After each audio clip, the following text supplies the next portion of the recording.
Привет! Я Ира и добро пожаловать в Логово интроверта. Сегодня я продолжу рассказывать о марках, на которых изображены замки Италии. Следующая у нас на очереди вот такая вот интересная марка.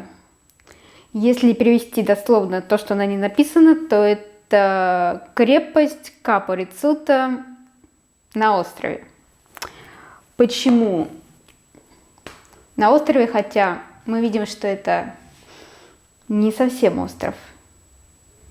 И откуда взялся этот рукотворный мостик-перешеек? Я расскажу чуть подробнее, но позже. А вообще вот у этого места, у коммуны, у деревушки итальянской Ля Кастелло, очень богатая история, которая уходит вообще своими корнями в 2-3 век до нашей эры. Еще во времена пунических войн между молодой Римской республикой и мощным тогда Карфагеном. Как утверждают историки, есть такая легенда, что именно на Ля Кастелло, в этих вот скалистых сицилийских местах, укрывался военачальник, правитель, руководитель армии Карфагена Ганнибал во Вторую Пуническую войну. В тот момент, когда Карфаген впервые получил отпор от Рима. Это 202 год до нашей эры. Это вообще казалось немыслимым еще каких-то несколько десятилетий до этого, потому что, вступая в Первую Пуническую войну, Карфаген был хозяином Западной Сицилии, Западного Средиземноморья, с мощным флотом. А у Рима на тот момент вообще кораблей не было. И за годы вот Первой Пунической войны Рим смог построить боеспособный флот. Вообще на постройку флота у них шло 3 года, чем они шокировали Карфаген. И вторая война с Карфагеном уже оказалась для Карфагена не такой удачной, как первая. Ганнибал бежал и, по мнению историков, укрывался именно на острове Ля Кастелло. Крепость же впервые появилась там в 15 веке, когда правитель Сицилии решил эти места укрепить, чтобы защитить своих жителей мощными крепостными стенами. Тогда же появился этот мостик, перешеек на сушу, на большую землю, так сказать. Нужен он был для того, чтобы быстро всем жителям собраться в крепости и спастись от набегов пиратов, которые продолжались с середины 16 по середину 18 века. В основном это были турки, которые грабили, убивали, загоняли в рабство итальянское население.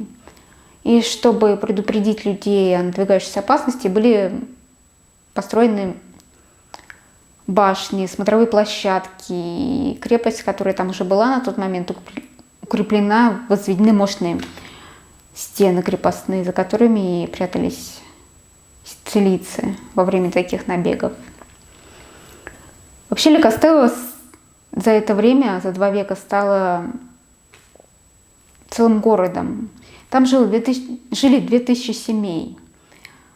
Свои магазины, свои торговые площадки, свои храмы, жилые кварталы. И все это на небольшом кусочке суши на протяжении 200 лет.